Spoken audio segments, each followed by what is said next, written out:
Welcome back to Wellman Art Studios. Today, I'm going to be trying this Black Edition Faber-Castell colored pencil set, the 24 count. I had already tried this next to the Stettler 12 count, trying to compare color to color. These are definitely more pastel-like, which I think would look really interesting on this black paper, and I am going to try the Stettlers as well eventually. So I wanted to make sure that you could see this a little better. I noticed when I was editing the video, it was kind of hard to see this because this is so shimmery in the light because of the wax, and I just want to see if maybe you could see it a little better here and get a better idea of what I was going for in terms of texture. And I wanted to make sure you could see this a little better because when I was editing it was really hard to see. I know it's in low light now, but hopefully the phone is picking this up okay. And I just wanted you to see the texture I was trying to go for instead of thinking like you're just seeing bright wax while I'm drawing. So keep that in mind if you do watch all the way through. It looks better in person than it does in the direct light, just to let you know. Last time I did a parrot, a St. Lucian parrot, my friend said it was good, but you know, I know I could have done better. He's just kind-hearted like that.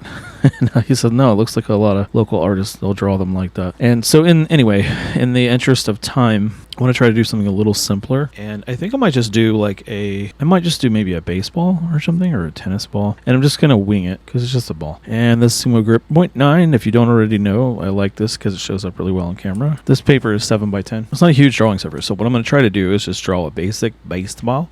I just want to see how these colors pop, all right? So I'm going to draw a baseball really quickly, or at least attempt to, all right? A little under shadow here. I'm going to do this with a pencil, so I'm not going to go too hard. And of course, a baseball has laces, and it's also very, very white. You can also go yellow if it's been in the dirt a lot. So I'm just going to use this as a reference guide, just guidelines. So when I lay down the lace, hopefully it'll look cool. I have no idea how these are going to perform on this, and I am going to try using the full set of color that is here. I might have to sharpen some of this stuff. I have no idea what color this is actually. The back of this is dark red, all right? And then that's almost pink. Let's draw on the margin up here. Yeah, that's definitely pastel-like. Well, whatever. So these are definitely more neon looking and not really intended for, I suppose, realism. So I'm just winging this. What I mean by that is I'm not trying to go absolutely realistic. I just want to get an idea of how this is going to behave on this paper. It feels good. And now there's this paper specifically, there's two sides. One part is very rough and the other is very smooth. So I'm trying the smooth side. Might be better to go with the rough side, but they seem to be laying down okay. The other drawing paper that I used is very smooth. It's a 200 series drawing paper from Strathmore, in case you want to know. I don't know if I mentioned that last time. And the laces, of course, there's a line that go through. There's holes. There's not quite this many laces in the ball itself, but again, and they tend to curve. I don't know why I was going straight. I used to play baseball when I was a youngin',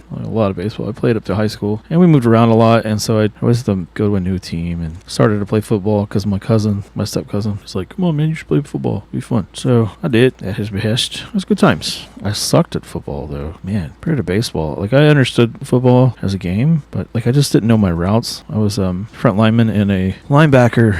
I didn't know what I was doing, man. So the quick trick to doing this, by the way, is just kind of do V's, like birds. You know how you used to do birds as a kid like this? That's really the quick trick to making these look like that. But I'm doing that because I want to lay down some lines here.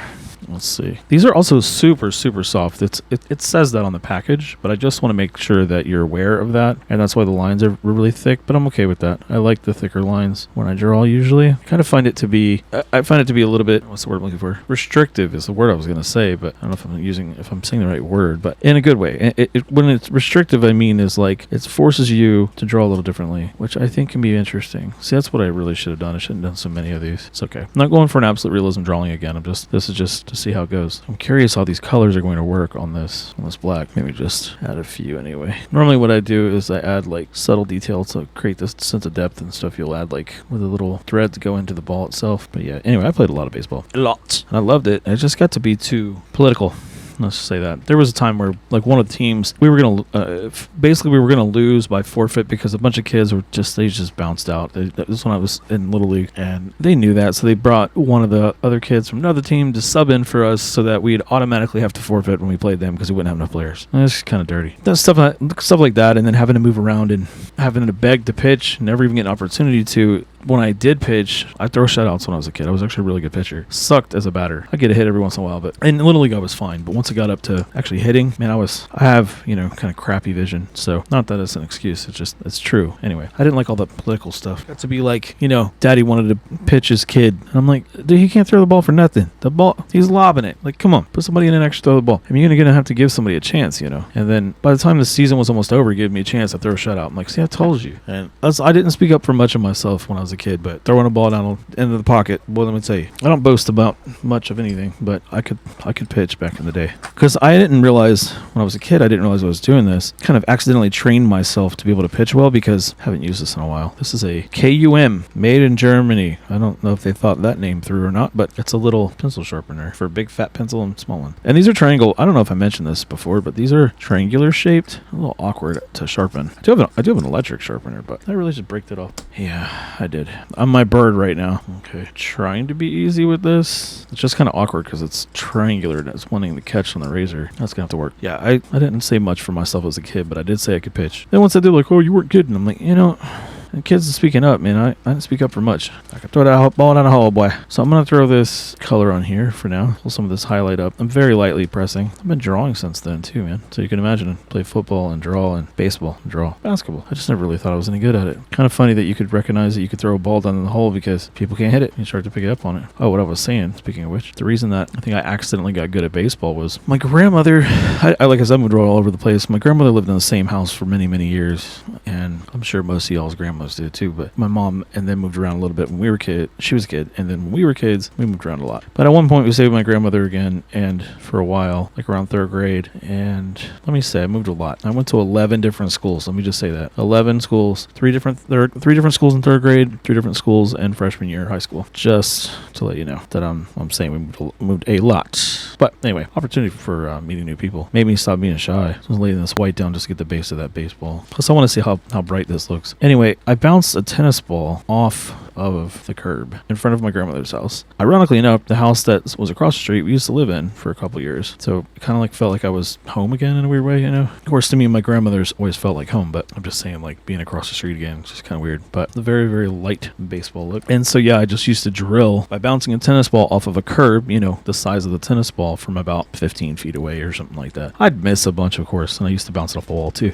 But instead of we didn't have a wall to bounce it off of. My grandmother's house was like completely covered in bushes and trees and things. And if you can imagine that. And so just throwing this in here for some color. Again, I'm not going for absurd realism. I'm looking for how these colors lay down on top of each other and how they're going to look against this black. And I'm very light. I'm just letting the weight of the pencil basically grab pigment, pull the pigment off the paper. I'll let the paper pull the pigment and the weight of the pencil basically. I'm very lightly pressing. So yeah, I just sat there and drilled, bouncing this tennis ball off of I had no idea I was teaching myself how to pitch like that, like be accurate. I would miss and go get the ball and then do it all over again. Then when it came time to pitch, I could throw hard. And only being Little League, we were only throwing from like 45 feet from the mound. So even if you're hitting, 60 miles an hour at that age, the ball seems like it's zooming. Then as it went up and went into Pony League, they call it Pony League up there. You're actually pitching at basically regular MLB distance, and you kind of grow into it. And then I didn't have any pitches or anything. I just had a slider, and that's about it. A slider. I had two-seam, four-seam fastball, but the way that I threw, I could throw a breaker ball a little bit, but I was never confident enough in it to throw it in game because I didn't realize how extreme you had to be to actually get it to do what you needed it to do. I'm gonna try some of this yellow in here. I used that other yellow, so this one's like a really bright. Try to make this ball look like it's been through the ringer. Again, I'm not looking for absolute realism because, for one thing, these pencils you can see the texture of the paper really well. They're not really meant for that, I don't think. Anyway, here, I'm gonna cover this up a little bit. They're just for funsies, but if you can throw in some darks in there, we'll see. I'll keep pushing it and see what I can do with it. Kind of fun to throw a shadow on a ball that's sitting on a black background, but whatever. Yeah, simply love baseball, and I actually got really good. Pretty terrible at football. I love football, but I was not the most disciplined at learning the plays and stuff. Baseball's a little more on the fly, so I liked that about baseball a lot. I just hated the politics. I just wanted to play baseball, man. I didn't want to have to prove myself every time we moved. It was frustrating, so I just eventually stopped playing. I just started playing basketball a lot more, actually. Kind of got involved in that, and I got really good at ball. But then life happens, and I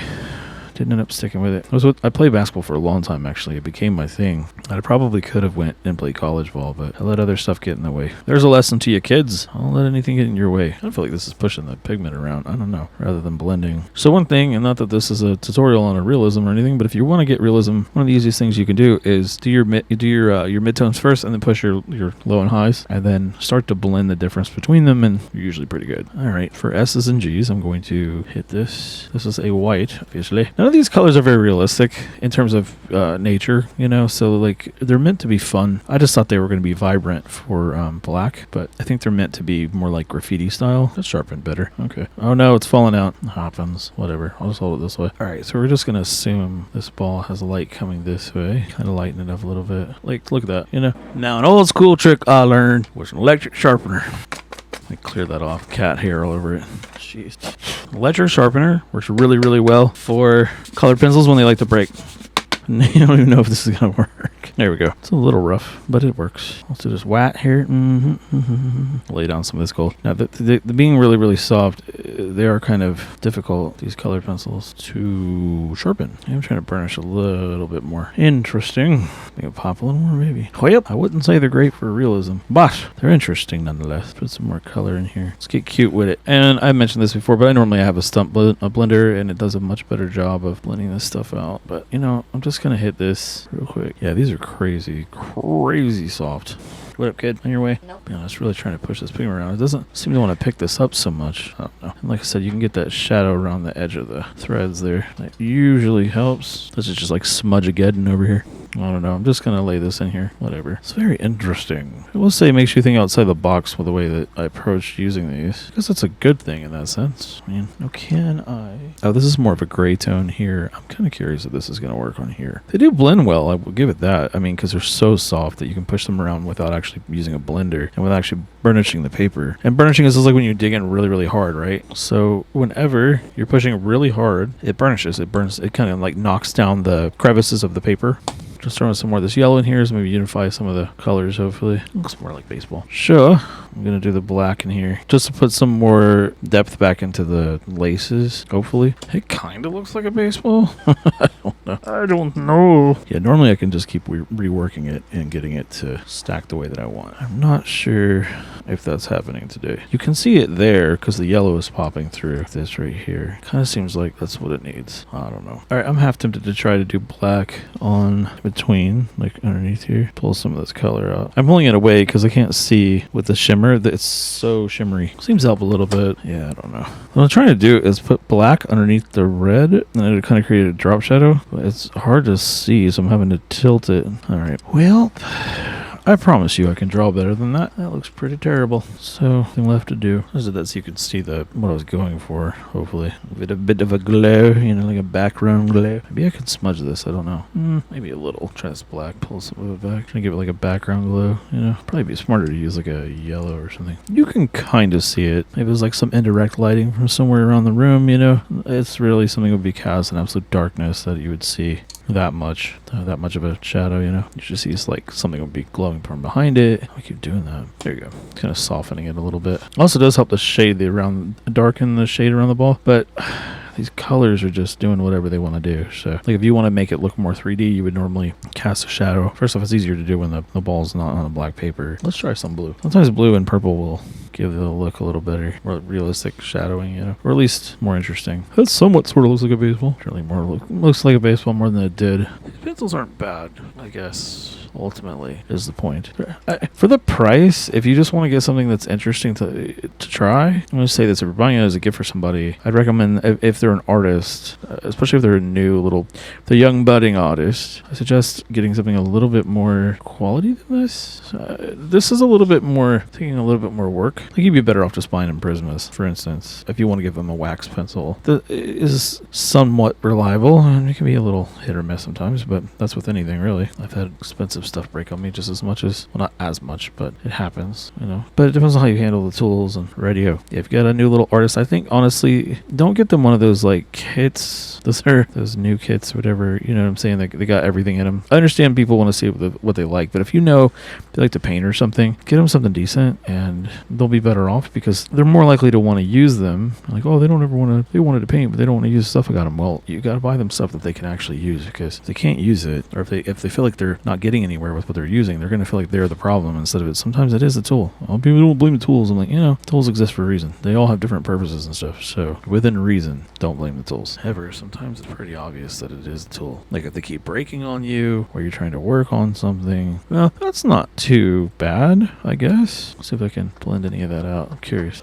Yeah, that's cool. Depending on how the ball looks, it might be more yellow, more dirty, worn out in certain spots. I'm just trying to push some of that back. Changing your direction helps too. But yeah, if you're going to buy somebody, honestly, I guess my final thoughts on these, for these Faber-Castells, this is the second time I've used these. They're really, really soft. Okay, that could be a good thing if you want them to, I don't know, if you prefer that kind of thing, cool. If you don't for some reason, you're not going to like them. I mean, they're softer than Prismas, and that's, to me, that's saying something. Prismas are really soft. These feel like crayon. Like, I know that's kind of what Prismas are too, but they're a lot softer than that. Let me pull this halo back a little over here. And yeah, so depending on what your goals are, you may or may not like these pencils. I don't want to say they're bad. They're not bad. Especially for $12, they're actually really good for the price. They blend really well, and they do let you stack. And this is just regular drawing paper. This is a black, and I use regular drawing paper on it too. This is just black color drawing paper. It's 92 pounds, 7x10 Canson XL. You know, it's whatever. Kind of looks like a baseball, right? I think so. Not too bad from memory. So if you want to get something a little bit more serious, I would say, and you want a wax-based pencil, I would definitely say get Prism Premiers or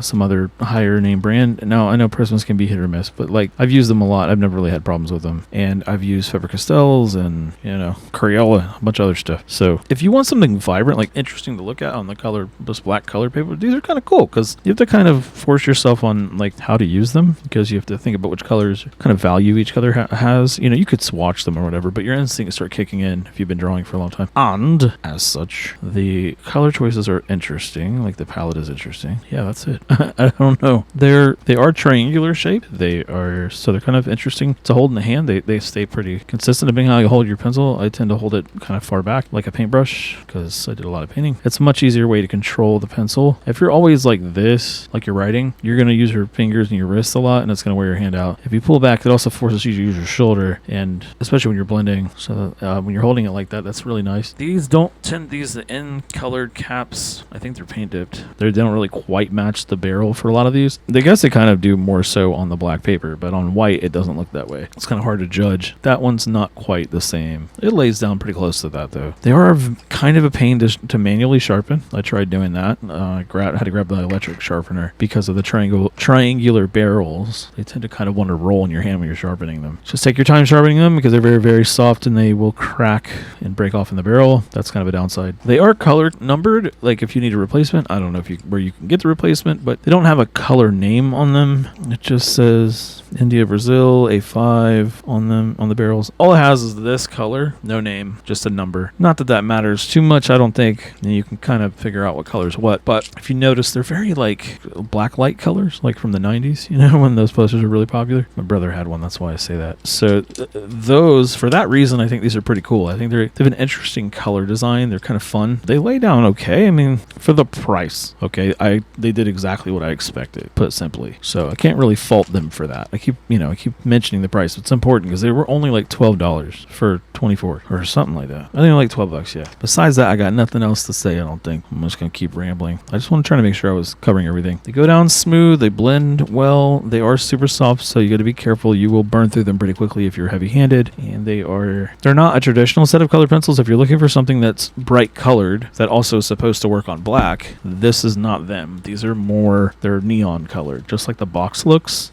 They look more like that. The idea is that they're supposed to lay down fine, and they do on white paper. I used them in a previous video. The color selection is a little weird if you're looking for something more natural. If you're just looking for something fun, they're cool. Grab them. So yeah, if you want to get them for your kids, I don't see it being a problem. I think most kids would be more than happy to use these on, black paper or whatever. Or even if they're using on white, I think they'd be fine. They kind of have, like I said, more of a pastel or neon glow to them, if you will. And so keep that in mind. If you want something more traditional, get something more traditional. But all that being said, I'm going to stop running my mouth and I will catch you in the next one. Thanks for watching and peace.